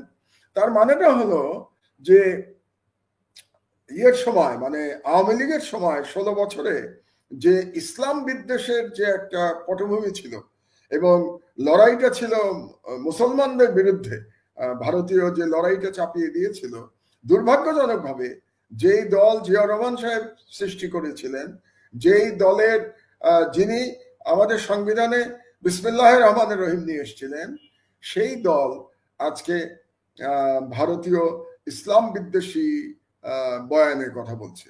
তো এটা একটা, আমি মনে করি এটা একটা মেরুকরণ হচ্ছে, নতুন ধরনের মেরুকরণের দিকে আমরা বোধহয় যাচ্ছি। এবং এই মেরুকরণ আমরা মিডিয়াতেও দেখতে পাচ্ছি, মানে বিএনপি সমর্থক মিডিয়াতেও আমরা এই ধরনের মেরুকরণ দেখতে পাচ্ছি। এখন মাহমুদ ভাই, যে ধরেন আমরা এই সরকার গঠন হওয়ার পর থেকে আমরা তো বলবো যে আপনি সহ আমরা আলোচনা করেছি যে উপদেষ্টা পরিষদে যাদেরকে নেওয়া হয়েছে তাদের ব্যাপারে আমাদের পর্যবেক্ষণ ছিল প্রথম থেকেই, এবং এখন ক্রমশ যত দিন যাচ্ছে আমাদের পর্যবেক্ষণগুলোই কিন্তু যে সত্য পর্যবেক্ষণ ছিল বা আমাদের যে উপলব্ধিটা বক্তব্যগুলো যে ঠিক ছিল সেটি ক্রমশ প্রমাণিত হচ্ছে। এবং আপনি যদি দেখেন যে 10 মাসে আপনি যদি প্রথমেই বলছিলেন জুডিশিয়ারির তেমন কোনো পরিবর্তনই হয় নাই, মানে কয়েকজন বিচারপতিকে মানে অবসর দেওয়া ছাড়া যে কার্যকর যে পরিবর্তনগুলো এগুলো কিছুই হয়নি। সবাই সবার মতো বহাল এবং সবাই সবার মতো কাজ করে যাচ্ছে, উচ্চ আদালত থেকে নিম্ন আদালত পর্যন্ত। আইন মন্ত্রণালয় একটি অকার্যকর মন্ত্রণালয় হিসেবেই অনেকের কাছে মানে মনে হচ্ছে, প্রতিভাত হচ্ছে। তো এবং আপনি যদি দেখেন যে নানা রকমের প্রতি বিপ্লবের চেষ্টা হয়েছে একদম প্রথম দিন থেকেই, নানা রকমের আন্দোলন, নানা রকমের কর্মসূচি, আনসার বিদ্রোহ, উচ্চ আদালতের একটি বিদ্রোহ, কারা বিদ্রোহ, এটা সেটা, অর্থাৎ ইউনূস সরকার কিন্তু শান্তিতে থাকতে দিচ্ছে না। এবং এই প্রতি বিপ্লবের আশঙ্কা আপনি আরো করেন কিনা, এবং সাম্প্রতিক সময়ে আপনি দেখেছেন যে সেনাবাহিনীর সাথে অন্তর্বর্তী সরকারের একটি টার্মোয়েল পজিশনে আমরা দেখলাম যে একদম মুখোমুখি অবস্থান। তো সব মিলিয়ে আপনি কিভাবে দেখেন, এবং উপদেষ্টা পরিষদের ভেতরে কেউ কেউ স্যাবোটাজ করছে কিনা? আপনি যদি দেখেন যে আমি গতকাল একটা অনুষ্ঠান করেছি যে 22 তারিখে ডক্টর ইউনূসের পদত্যাগের বিষয়টা সামনে আসলো, 24 তারিখে জানা গেল যে তিনি পদত্যাগ করছেন না, 25 তারিখে সরকারি কর্মচারী অধ্যাদেশ বলে 25 বলে একটা অধ্যাদেশ জারি করে সচিবালয়কে আনস্টেবল করে দেওয়া হলো, একটা অস্থিরতা তৈরি করা হলো। তো সব মিলিয়ে আসলে প্রতি বিপ্লবের আশঙ্কা কতটুকু, বা এই প্রক্রিয়াটা একটু কি যদি বলেন, কারণ আওয়ামী লীগ বেপরোয়া হয়ে গেছে রিফাইন্ড ওয়েতে ঢুকতে বা সরাসরি ঢুকতে। আপনার বক্তব্যটা একটু শুনি। না, আমি প্রথমে আসি উপদেষ্টা পরিষদ নিয়ে। আমি উপদেষ্টাদের ব্যক্তিগতভাবে কাউকে আমি সমালোচনা করতে চাই না, কিন্তু একটা জিনিস আপনার বলা দরকার যে প্রফেসর ইউনূস যাদেরকে উপদেষ্টা বানিয়েছেন আপনি দেখবেন যে তারা সবাই প্রায় তার পরিচিত। তার মানে প্রফেসর ইউনূসের হ্যান্ডপিক ব্যক্তিরাই কিন্তু উপদেষ্টা হয়েছে, প্রথমটা বাদ দিলে। প্রথমে তো প্রফেসর ইউনূস হয়তো তখন জানতেন না, মানে 8 তারিখে যারা যারা উপদেষ্টা হয়েছে, কিন্তু পরবর্তীতে যে সমস্ত উপদেষ্টা হয়েছে সবই তো প্রফেসর ইউনূস নিজে হ্যান্ডপিক করেছে। এটাই আমাদের ধরে নিতে হবে। শুধু উপদেষ্টা কেন, উপদেষ্টা তো সেমি উপদেষ্টা, নানা রকম লোকজন এসছে সরকারে এবং তাদেরকে প্রফেসর ইউনূসই নিয়ে এসছে। কাজে এটার দায় দায়িত্ব প্রফেসর ইউনূসকেই নিতে হবে। আমি ইন্ডিভিজুয়াল উপদেষ্টাদের এর জন্য দায়ী করতে চাচ্ছি না। এটা গেল প্রথম কথা। দ্বিতীয় হচ্ছে যে উপদেষ্টারা অনেক কাজে ব্যর্থ হয়েছে, আমি একমত, এবং এটা নিয়ে আমরা আগেও অনেকবার আলোচনা করেছি। কিন্তু সরকারের বর্তমানে যে অবস্থা, সেখানে উপদেষ্টা মন্ডলীর পরিবর্তন করার আর সময় আছে বলে আমি মনে করি না। সেই পরিস্থিতি এখন নাই, এবং উপদেষ্টা মন্ডলী পরিবর্তন করে প্রফেসর ইউনূস এটাকে সামাল দিতে পারবেন বর্তমান পরিস্থিতি, সেটাও আমার কাছে মনে হচ্ছে না। কারণ একটা সরকার টিকে থাকে দুটো ফোর্সের মাধ্যমে, এটা বুঝতে হবে আমাদেরকে। প্রফেসর ইউনূস রাজনীতিবিদ নন, এই জন্য হয়তো তিনি ব্যাপারটা বুঝতে পারছেন না। একটা হলো যে স্ট্রিট পাওয়ার, মানে যে দলটি ক্ষমতায় আছে তার স্ট্রিট পাওয়ার আছে কিনা। আর দ্বিতীয়টা হলো যে মিলিটারি তাকে কতটা, মানে মিলিটারি তো একটা ইনস্টিটিউশন, বাংলাদেশে ইনস্টিটিউশন হিসেবে মিলিটারি তাকে কতটা সাপোর্ট করছে। তো এই মুহূর্তে আমরা যদি প্রফেসর ইউনূসের সরকারের দিকে তাকাই, প্রফেসর ইউনূস কিন্তু এই মুহূর্তেও বাংলাদেশের সব থেকে জনপ্রিয় ব্যক্তি। আমি আপনাকে নিশ্চিতভাবে বলে দিতে পারি, যদি প্রেসিডেন্সিয়াল ইলেকশন হয় এবং প্রফেসর ইউনূস যদি ইলেকশনে দাঁড়ান, আমি মোটামুটি নিশ্চিত যে তিনি ইলেকশনে জিতবেন। এটা ব্যক্তি ইউনূস, কিন্তু ইউনূস সাহেবের সরকার তো জনপ্রিয় না, তিনি ব্যক্তি হিসেবে জনপ্রিয়। এটা গেল একটা। আর দ্বিতীয় হচ্ছে যে প্রফেসর ইউনূসের কোনো স্ট্রিট পাওয়ার নাই। স্ট্রিট পাওয়ার বিএনপির হাতে। সিট পাওয়ার জামাতের হাতে। আর উনি যেটা আশা করেছিলেন যে ছাত্রদের হাতে সিট পাওয়ার থাকবে, সেটা এখন আর নাই। এই 10 মাসে ক্ষয়িষ্ণু হয়ে গেছে ছাত্ররা, বিভিন্ন কারণে হয়েছে। এটা নিয়ে আমি ডিটেলস আলোচনা করতে চাচ্ছি না, আমাদের শো অনেক লম্বা হয়ে যাবে এটা নিয়ে আলোচনা করতে। বাট বাস্তবতা হলো ছাত্রদের হাতে এখন আর কোনো স্ট্রিট পাওয়ার নাই। জামাতের আছে, বাট প্রধানত বিএনপির আছে। আর কার আছে? আওয়ামী লীগের আছে, যে আওয়ামী লীগ এখন পালিয়ে আছে। তো এখন যদি বিএনপি মাঠে নামে প্রফেসর ইউনূসের বিরুদ্ধে, তাহলে বিএনপির সাথে কিন্তু আওয়ামী লীগের নেতাকর্মীরাও মাঠে নেমে যাবে, এটা সম্পর্কে আপনি নিশ্চিন্ত থাকেন। এমনকি ভারত থেকে নির্দেশ চলে আসবে আওয়ামী লীগের প্রতি যে তোমরা ইউনূস বিরোধী আন্দোলনে মাঠে নাও। তার মানে পুরো স্ট্রিট পাওয়ারটা সরকারের বিরুদ্ধে চলে যাবে, ইউনূস সাহেবের বিরুদ্ধে চলে যাবে। ওদিকে সেনাবাহিনীর সাথেও তার দূরত্ব তৈরি হয়েছে। কি কারণে তৈরি হলো সেটা নিয়ে আমরা সেনা প্রধানের যে লাস্ট বক্তব্য নিয়ে অনেক বিতর্ক তৈরি হয়েছে, এটা নিয়ে হয়তো আমরা আলাদা আলোচনা করতে পারি এরপরে। তো সেনাবাহিনীর সাথে ওনার দূরত্ব তৈরি হয়েছে। তাহলে প্রফেসর ইউনূস সরকার টিকাবেন কি করে? তার নিজের ব্যক্তিগত জনপ্রিয়তা নিয়ে কোনো সন্দেহ নাই, কিন্তু যদি একসঙ্গে সেনাবাহিনী তাকে সমর্থন না করে, যদি স্ট্রিট পাওয়ার তার পক্ষে না থাকে, তাহলে কি তার পক্ষে রাষ্ট্র পরিচালনা সম্ভব? এটা আমার প্রশ্ন। আর আপনি যে বিচার বিভাগের কথা বললেন, আপনি সম্পূর্ণভাবে রাইট। বিচার বিভাগে কোনো পরিবর্তন হয় নাই, শুধুমাত্র আপিলেট বিভাগ চেঞ্জ হয়েছে, প্রধান বিচারপতি চেঞ্জ হয়েছেন এবং মাত্র কয়েকজন হাইকোর্টের বিচারপতি চেঞ্জ হয়েছেন। কিন্তু এই যে 15-16 বছরে বলতে গেলে বাংলাদেশের বিচার বিভাগ আওয়ামী বিচার বিভাগে পরিণত হয়েছিল, তার কোনো রিফর্মস কিন্তু এখন পর্যন্ত হয় নাই। তো সেই দিক দিয়ে এই সরকার এই 10 মাসে এটা করতে পারে নাই। তো এখন এই জন্য প্রফেসর ইউনূসের যেটা করা উচিত, আমি আমার আগে বক্তব্যে বলেছি যে তিনি তার প্রায়োরিটিটা ঠিক করে ফেলা উচিত ওনার। আমার মনে হয় প্রায়োরিটি ফিক্সিং এ এক ধরনের প্রবলেম ছিল। আর একটা আপনি খুব সঠিক কথা বলেছেন, যে পরিমাণ আন্দোলন ওনাকে মোকাবেলা করতে হয়েছে, সেই আন্দোলনের পরে উনি টিকে আছেন কি করে, আমি এটাই তো বুঝি না। আপনি কি জানেন কমসে কম 1000 খানেক ছোট বড় আন্দোলন ওনাকে মোকাবেলা করতে হয়েছে 10 মাসে, 1000 ছোট বড় মিলিয়ে। তার মধ্যে বড় আন্দোলন মোর দেন 300 আন্দোলন। তার মানে প্রতিদিন একটা করে নতুন ইস্যু নিয়ে মাঠে নেমেছে লোকে তার বিরুদ্ধে। এই সরকার তো টিকে থাকারই কথা না, টিকে আছে এটাও একটা আশ্চর্য। এবং সর্বশেষ এই কি বলে সচিবালয়ের কর্মচারীদের ব্যাপারে যেটা করা হয়েছে, এটাকে আমি কি বলবো, যদি কঠিন কথা বলি সরকার রাগ করবে, তারপরেও বলি আমার কাছে মনে হয়েছে ইটস এ স্টুপিডিটি। স্টুপিড ছাড়া কেউ এই অবস্থার মধ্যে, যেখানে প্রধান রাজনৈতিক দলের সাথে মুখোমুখি সম্পর্ক দাঁড়িয়ে আছে সরকার, যখন সেনাবাহিনীর সাথে দূরত্ব তৈরি হয়েছে বিভিন্ন কারণে, যার দোষই হোক না কেন, সেখানে আপনি আবার এই ধরনের একটা আইন নিয়ে আপনি যাচ্ছেন। তো আপনি কি স্টুপিড অথবা আপনি একেবারে শিশু, দুটোর একটা। আপনি কিছুই বুঝতে পারছেন না যে এটা কি অবস্থার মধ্যে আপনি পড়তে যাচ্ছেন। তো এটাকে কি বলবো, ইনএক্সপেরিয়েন্স গভর্নমেন্ট। ইউনূস সাহেবের পক্ষে একা সম্ভব হচ্ছে না। এবং ওনাকে যারা এই অ্যাডভাইস দিয়েছে এই ধরনের একটা অধ্যাদেশ করবার, তারা টাইমিং ইজ রং।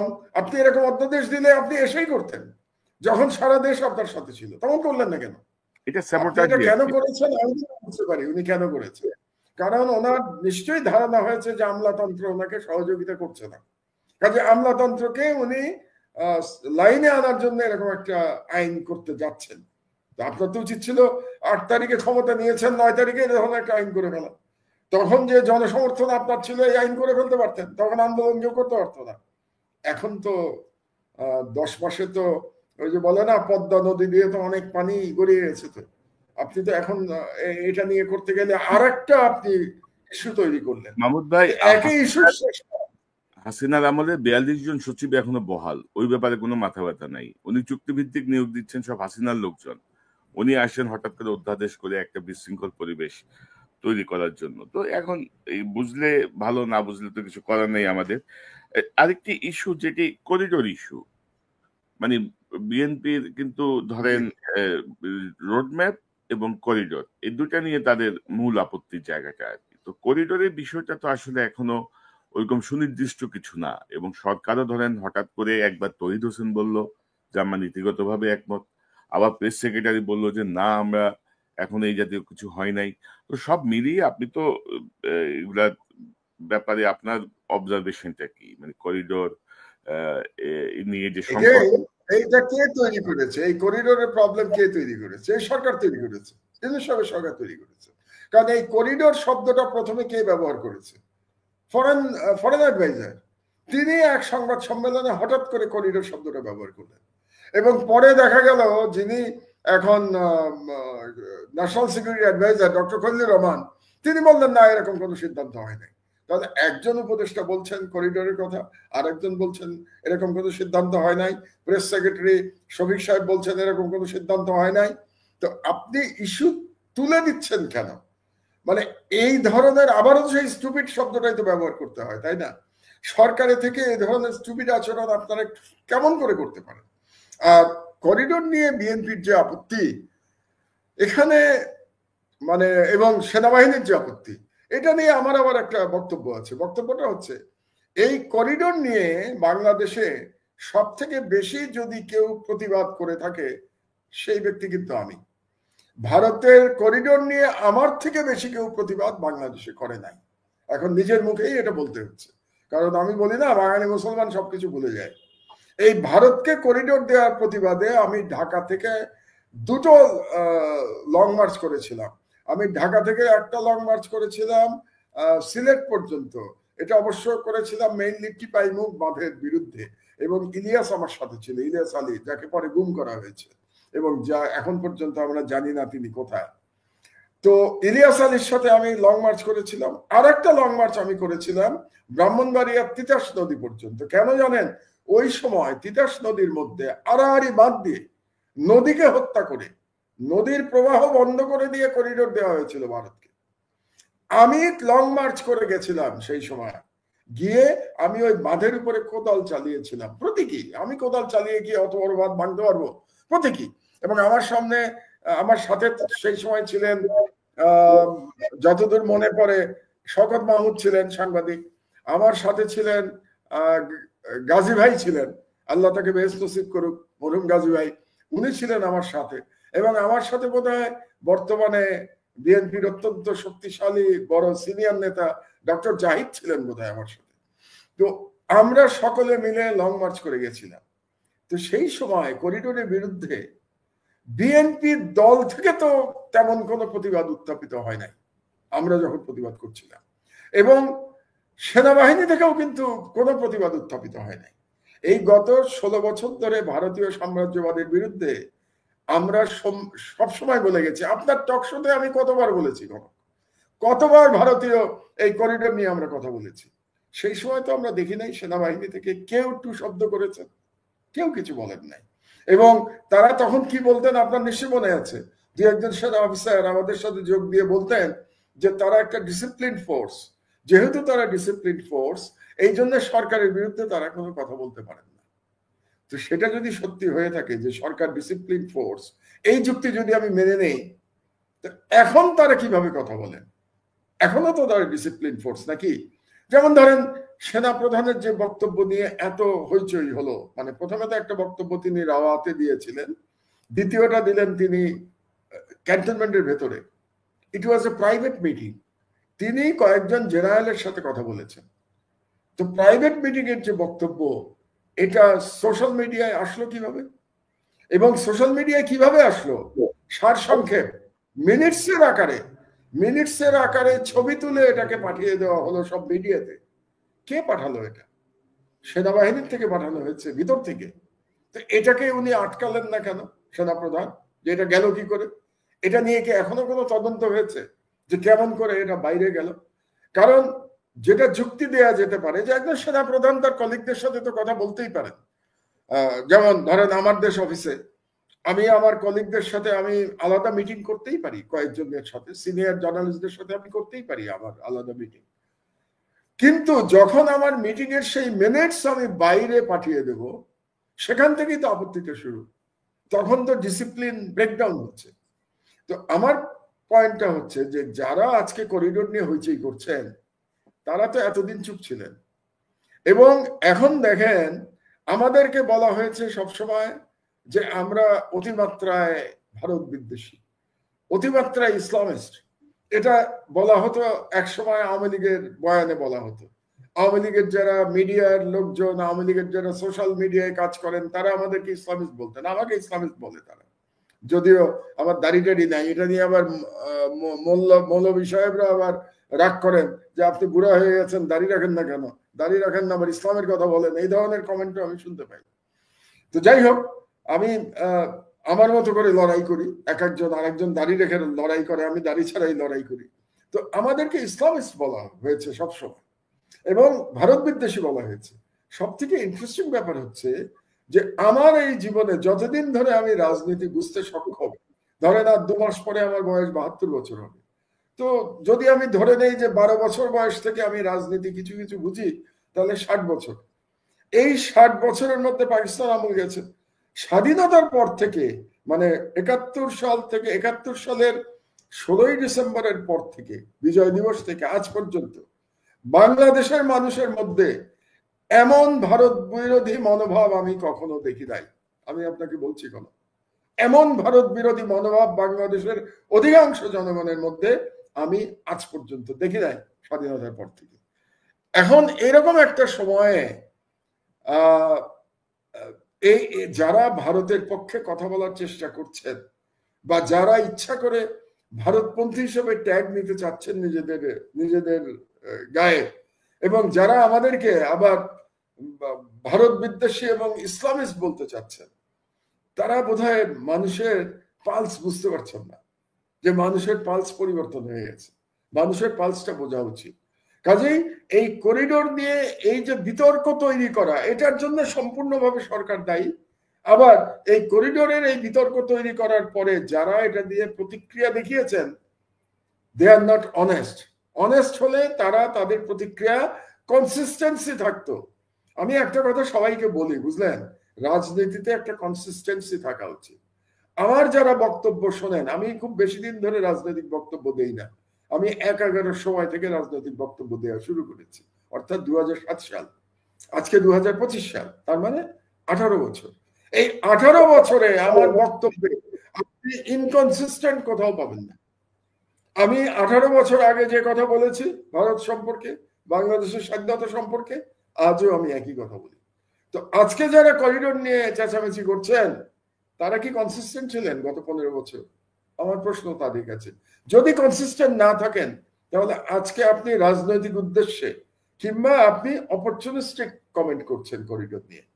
তো সুতরাং দুই পক্ষে, প্রথম পক্ষ সরকার স্টুপিড, যে তারা এই করিডোরের ব্যাপারটা নিয়ে একটা ধূম্রজাল তৈরি করেছে, এবং রাজনৈতিক দলের সাথে আলাপ আলোচনা করে নাই এই সম্পর্কে একটা চূড়ান্ত সিদ্ধান্ত নেওয়ার আগে। আর যারা সমালোচনা করছেন, তারা অপরচুনিস্ট, তারা কনসিস্টেন্ট না, তারা রাজনৈতিক উদ্দেশ্যে সমালোচনা করছেন। কাজে এই দুই দলের মধ্যেই আমি অনেস্টির অভাব দেখতে পাচ্ছি। আমরা অনুষ্ঠানের শেষ দিকে দুটি বিষয়তে আমি অনুষ্ঠান শেষ করতে চাই। একটা হচ্ছে, ধরেন ইতিমধ্যে আপনি যেটি প্রথমেই বলছিলেন যে আমরা যারা ধরেন গত 15 বছর ধরে বা আরো বেশি সময় ধরে 9 সালের পর থেকেই ফ্যাসিবাদ যেন না আসে বা হাসিনার বিভিন্ন কাজের সমালোচনা করে ক্ষতিগ্রস্ত হয়েছে, আমরা যারা মুখর ছিলাম, তারা কিন্তু এখন ক্রমশ আবার শত্রু হয়ে যাচ্ছে। যারা আওয়ামী লীগের লোকজন এখন বিএনপি ভাড়া করছে তাদের পক্ষে কথা বলার জন্য, আওয়ামী লীগের ফ্যাসিস্টদের পারপাস যারা সার্ভ করছে, তারা এখন অতি বিএনপি হয়ে উঠতেছে, এবং আমরা এখন ক্রমাগত আক্রমণের শিকার হচ্ছি, ট্রলের শিকার হচ্ছি। যা ইচ্ছা তা এগুলো করতে থাকুক, অসুবিধা নেই। তো এটাতে কি বিএনপি লাভবান হবে আপনি মনে করেন? মানে আলটিমেটলি কি এভাবে কি বাংলাদেশের মানুষকে কি কনভিন্স করা সম্ভব হবে? মানুষ তো এখন অনেক সচেতন।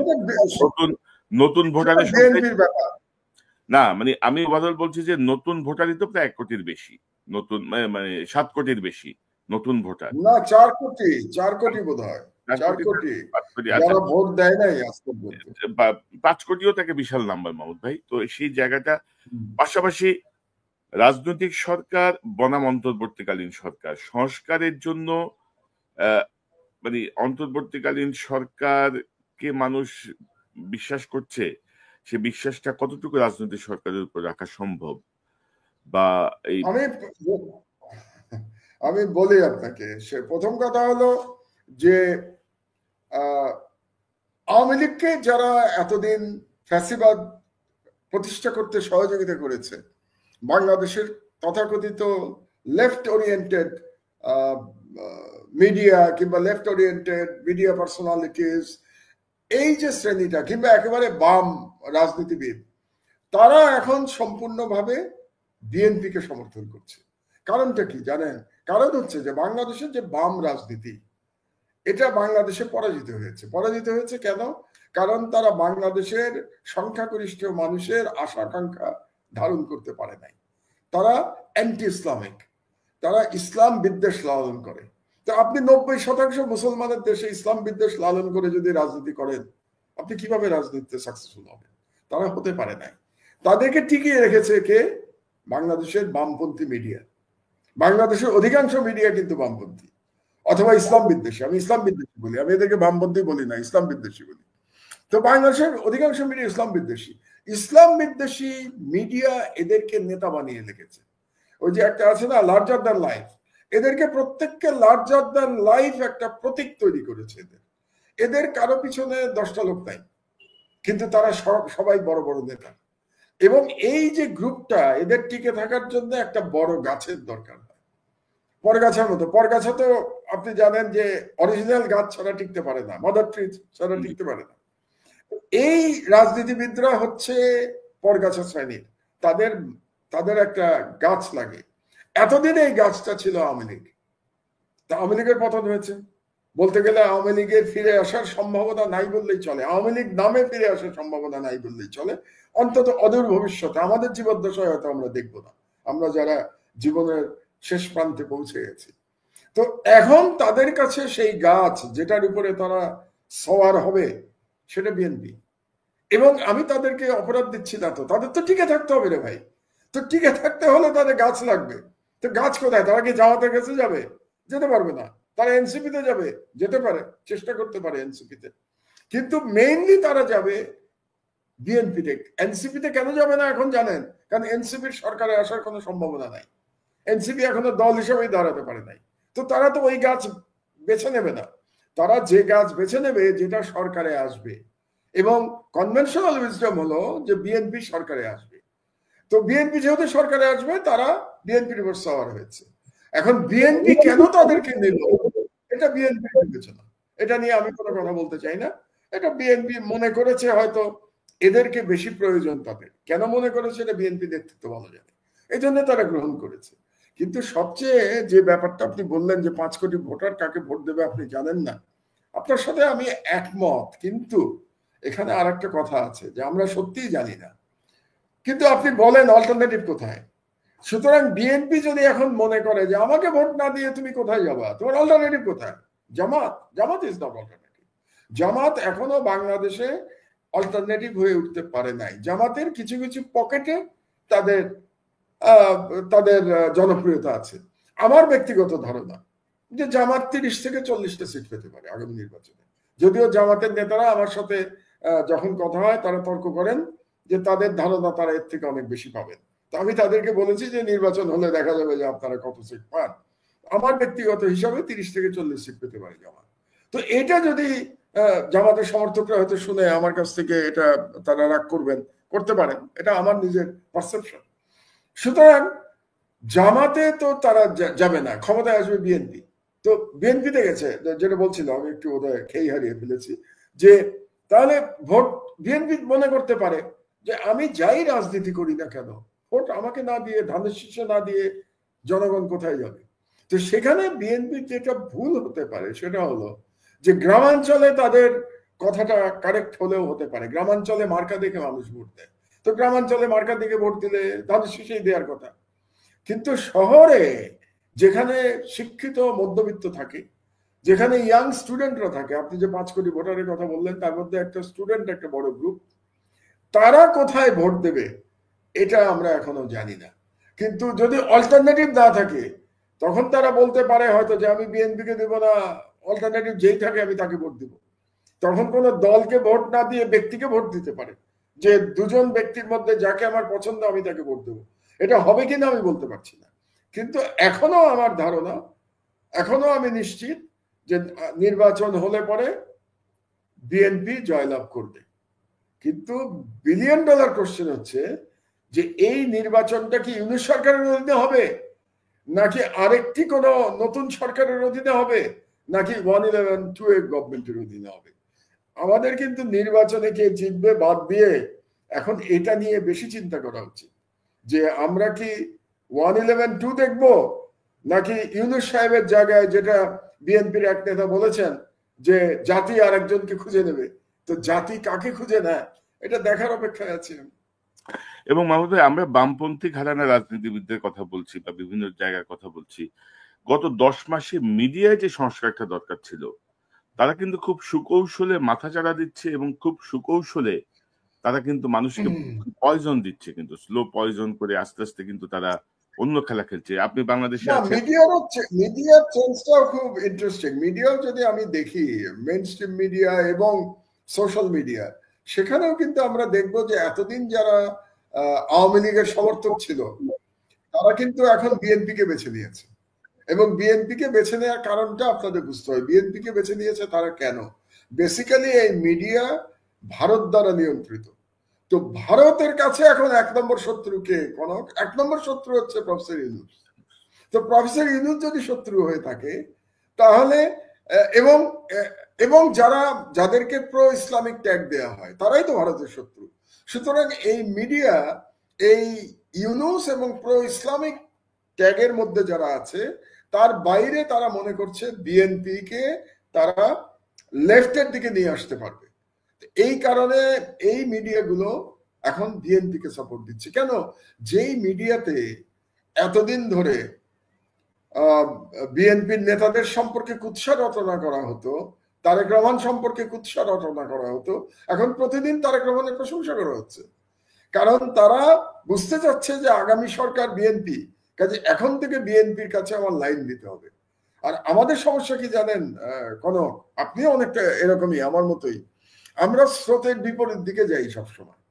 কারণ আমাদের সরকারে কে আসলো এটা আমরা চিন্তা করি না, কারণ আমাদের কোনো ব্যক্তিগত চাহিদা নাই। আপনার আমার, অন্তত আমি শিওর আমরা দুজনে কথা বলতে পারি, আমাদের কোনো ব্যক্তিগত চাহিদা নাই। যেহেতু ব্যক্তিগত চাহিদা নাই, কাজে কে সরকারে আসবে তাকে খুশি করার চিন্তা আমাদের মাথায় আসে না।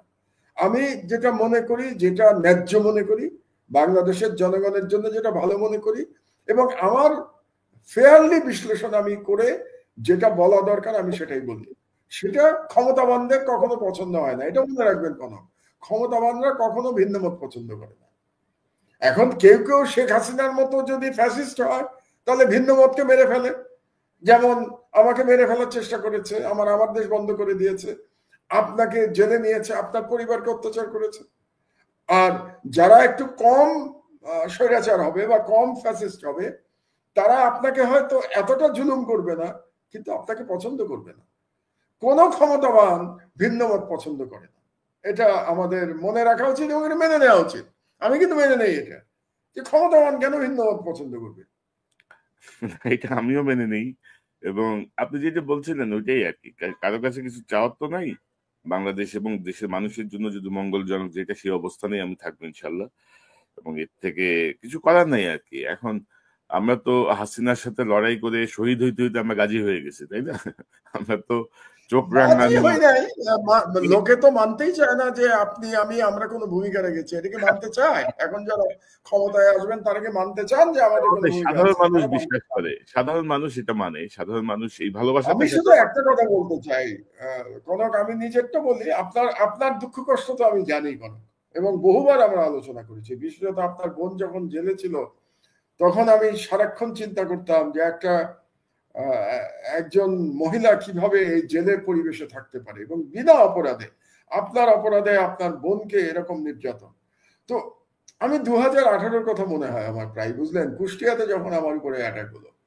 তো 2018 মানে আজ থেকে 7 বছর আগে। তো আজ থেকে 7 বছর আগে আমার বয়স কত ছিল? 65 বছর। তো 65 বছরে আহত হওয়ার পরে আমি কুষ্টিয়াতে কি বলেছিলাম?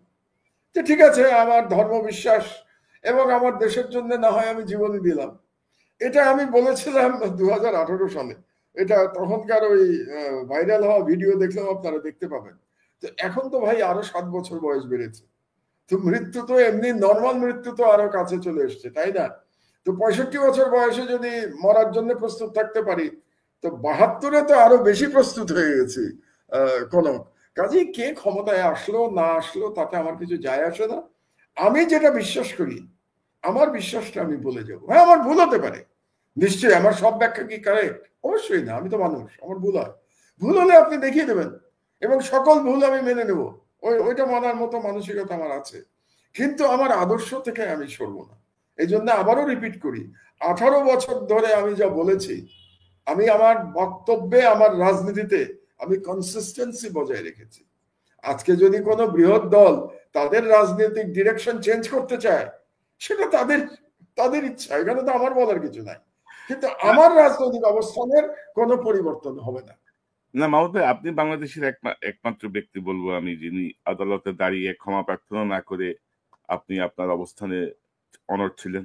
5 বছর জেল খাটছেন, প্রায় 37 দিন বোধহয় আপনি রিমান্ডে ছিলেন। 39 দিন।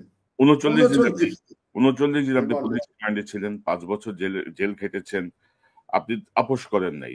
এবং এই আপোষটা তো আপনার ব্যক্তি স্বার্থ না, কিন্তু আপনার ব্যক্তির এটাতে কোনো লাভবান বা ইয়ে হওয়ার কিছু হয়নি।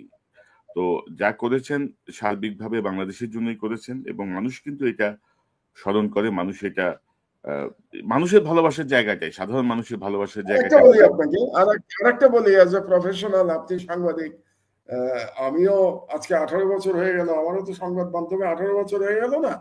তো কাজেই আপনারা আমাকে সম্পাদক মানতে চান আর না চান, 18 বছর কাটিয়ে দিয়েছি তো আমি পত্রিকায়, তাই না? তো এবং পত্রিকা আলহামদুলিল্লাহ 5 মাসের মধ্যে বাংলাদেশের সব থেকে জনপ্রিয় পত্রিকা হয়ে গেছে এই মুহূর্তে। তো সেটাও তো আমার মতো লোক যদি করতে পেরে থাকে, তাহলে তো আমি বুঝি মিডিয়া। না বুঝলে আমার দেশ কেন পপুলার হয়, তাই না? বারে বারে পপুলার কেন হয় আমি দায়িত্ব নিলে আমার দেশ? তো আজকে আমার পত্রিকায়, আজকে যেহেতু শহীদ জিয়ার মৃত্যু দিবস, আপনি জানেন না, আজকে আমার পত্রিকায় 4 পাতা জুড়ে আমরা বিশেষ পত্র বের করেছি শহীদ জিয়া। কেন করেছি? আমরা তো বিএনপির পন্থী নই, বিএনপির পত্রিকা তো না আমার দেশ, তাই না? আমার দেশ তো একদম ইন্ডিপেন্ডেন্ট পত্রিকা। বড় বিএনপি মনে করে, বিএনপির অনেক নেতা মনে করে যে আমার দেশ বিএনপির শত্রুপক্ষের পত্রিকা। তো সেই পত্রিকায় আজকে শহীদ জিয়ার 4 পাতার, আমি শিওর আজকে শহীদ জিয়ার 4 পাতা ক্রোড়পত্র আমার দেশ ছাড়া অন্য কোনো পত্রিকায় ছাপা হয়নি। না করেনি। তার মানে হচ্ছে, আমি যে কনসিস্টেন্সি কথাটা আমি ইউজ করেছি, তার মানে আমি যে বক্তব্য 18 বছর ধরে দিয়ে এসছি, আজ পর্যন্ত আমি সেখানে অনড় আছি। জিয়াউর রহমানকে যতটা শ্রদ্ধা জানানোর দরকার, অতটা শ্রদ্ধা আমি আজকেও জানিয়ে যাচ্ছি। কারণ আমার রাজনীতি পরিবর্তন হয় নাই, কিন্তু শহীদ জিয়ার হাতে গড়া দলের কোন মানুষের রাজনীতির হয়তো পরিবর্তন হয়ে গেছে। সেটা তো আপনার আমার করার কিছু নাই। তারা তাদের রাজনীতি পরিবর্তন করতেই পারে, যে কোনো কারণে করতে পারে, এটা তাদের স্বাধীনতা আছে। আমি কিন্তু আমার আদর্শ ধরে আছি, এবং আশা করি ইনশাআল্লাহ মৃত্যু পর্যন্ত এই আদর্শই ধরে থাকবো, যারাই আসুক না কেন ক্ষমতায়। আমার ভাই, আমি আপনার সাথে একমত। আর আমার আরেকটা বিষয় যেটা মনে হয় যে 2001-এর একে তো বিএনপি সর্বশেষ ক্ষমতায় ছিল, 2001 আর 2025-এর মধ্যে যে যে মানুষের মনস্তাত্ত্বিক যে মানে যে পরিবর্তন বা প্রযুক্তির যে উন্নয়ন বা ডিজিটাল যেই মানে সমাজ এখন, এই জায়গাটা বোধহয় বিএনপির কোনো নেতা ধরতে পারছেন না আর কি। তারা এখনো এখন ধরছে কিছু না, আগে হয়তো পারে নাই, কিন্তু এখন খেয়াল করেন আপনি যে বিএনপি বুঝতে পারছে যে সোশ্যাল মিডিয়ার কত পাওয়ার। কারণ বেশ কিছুদিন ধরে আমি লক্ষ্য করছি, মাসখানেক ধরে একটা বিরাট গ্রুপ কিন্তু নেমেছে বিএনপির পক্ষে, যারা আগে বিএনপির পক্ষে ছিল না, যারা আগে বিএনপির সমালোচনা করত, তারাই আজকাল কিন্তু সোশ্যাল মিডিয়াতে কন্টেন্টে বিএনপির সমর্থন করছে। তো তার মানে কি? তার মানে বিএনপি একটা অর্গানাইজড হয়েছে। It's good, I congratulate them, যে তারা সোশ্যাল মিডিয়ার পাওয়ারটা বুঝতে পেরেছে, পেরে এতগুলো লোককে তারা মাঠে নামিয়েছে। এখন মাঠে নামিয়ে জনগণ তাদেরকে অ্যাকসেপ্ট করবে কিনা আমি জানি না, কিন্তু তারা পাওয়ারটা বুঝতে পেরেছে সোশ্যাল মিডিয়ার। আমি এটাই বলতে চাচ্ছি। যারা একসময় আওয়ামী ন্যারেটিভ প্রচার করছে, ফ্যাসিবাদের পক্ষে ছিল, তারা যদি এখন বিএনপি ন্যারেটিভ বা বিএনপির পক্ষে যায়, এটা আসলে জনগণ কতটুকু অ্যাকসেপ্ট করবে সেটাও বোধহয় বিএনপির ভাবা উচিত। ডক্টর মাহমুদুর রহমান, আপনাকে অসংখ্য ধন্যবাদ। আপনার কাছ থেকে অনেক কিছু শুনলাম, বিশ্লেষণগুলো নিশ্চয়ই আমাদের দর্শকদের যে জটিল পরিস্থিতি আর কি, যে একটা পেঁচানো তালগোল পাকানো পরিস্থিতিতে অনেক কিছু স্পষ্ট করবে। নিশ্চয় মহোদয়, আমরা নিকট ভবিষ্যতে আবার আপনাকে পাবো। আপনি ভালো থাকবেন, আপনাকে অসংখ্য ধন্যবাদ। ইনশাআল্লাহ। দর্শক, এতক্ষণ যারা অনুষ্ঠান শুনলেন, নিশ্চয় আপনি আলোচনা মর্মার্থ উপলব্ধি করতে সক্ষম হবেন। একটি তালগোল পাকানো একটি অদ্ভুত একটি অবস্থা যাচ্ছে। আমরা জানি না ডক্টর ইউনূস জাপান থেকে ফিরে আসার পরে কি পদক্ষেপে যাবেন। যদিও ডক্টর মাহমুদুর রহমান মনে করছেন যে এই মুহূর্তে উপদেষ্টা পরিষদে পরিবর্তনে আর সময় নাই, কিন্তু তারপরেও একেবারে ধরেন যেসব উপদেষ্টাদের কার্যক্রমই স্পষ্ট না, যারা তালগোল পাকিয়ে ফেলেছেন, আমার মনে হয় যে জুন পর্যন্ত কিন্তু এখনো প্রায় 1 বছরের বেশি সময়। তো সেই প্রস্তুতিকে মাথায় রেখে নিশ্চয়ই উপদেষ্টা পরিষদে যোগ্য লোকজন নেওয়া উচিত, যারা ভেতরে বসে স্যাবোটাজ করছেন, যারা সরকারকে বিব্রত করছেন, যারা হাসিনার ফ্যাসিবাদের সঙ্গে যুক্ত ছিলেন বা 1-11-এর সঙ্গে যুক্ত ছিলেন, এদেরকে ডক্টর ইউনূসের এই সরকার থেকে বের করে একটি নতুন রিশাফল করে একটি নতুন যাত্রা শুরু করা উচিত, যেন আগামী জুনের মধ্যে উনি সাকসেসফুলি এই ওনার যে পরিকল্পনা সেটিকে বাস্তবায়ন করতে পারেন। বাট ডিসেম্বর না জুন, এই নিয়ে সামনে কি হয় তার জন্য আমাদেরকে আসলে অপেক্ষা করা ছাড়া কোনো উপায় নেই। আলোচনা শুনেছেন, করিডোর নিয়ে কথা বলেছেন যে করিডোর হাসিনার আমলে দেওয়া হয়েছিল, সে সময় একজন করিডোর নিয়ে কথা বলেছিল মাহমুদুর রহমান, কিন্তু বর্তমান সময়ে ডক্টর ইউনূস করিডোর দিচ্ছেন, সেখানে বিএনপি সহ সেনাবাহিনী কথা বলছেন। এই কথাগুলো যদি তারা 16 বছর বলতো, তাহলে এখন কথা বললে তাদের কোনো সমস্যা হতো না বা মানুষ সমালোচনা করতো না। কিন্তু ডক্টর ইউনূসের বেলায় আপনারা সরব হলেন, হাসিনার বেলায় আপনারা সবকিছু পিতে দিয়ে দিলেন, তখন এই প্রশ্নগুলো কিন্তু সামনে চলে আসে। তো এই সময় সেনাবাহিনী কি মন্তব্য করে সেই বিষয়টা কিন্তু মাহমুদুর রহমান সাহেব বলেছেন। এবং পাশাপাশি সচিবালয়ের যে আন্দোলন, এই আন্দোলনটা শুরু থেকে একটা প্রশ্নবিদ্ধ আন্দোলন, যে এই মুহূর্তে, এই উত্তেজনার মুহূর্তে সচিবালয় সরকারি কর্মচারীদের বিরুদ্ধে কেন আসলে এমন আইন করা হলো, এমন আইন করে সচিবদের, আমলাদের কেন রাজপথে নামানো হলো, এই বিষয়টা কিন্তু চলে এসেছে। দর্শক, আলোচনা শুনেছেন, শুনে আপনাদের ব্যক্তিগত মতামত কমেন্ট বক্সে কমেন্ট করবেন।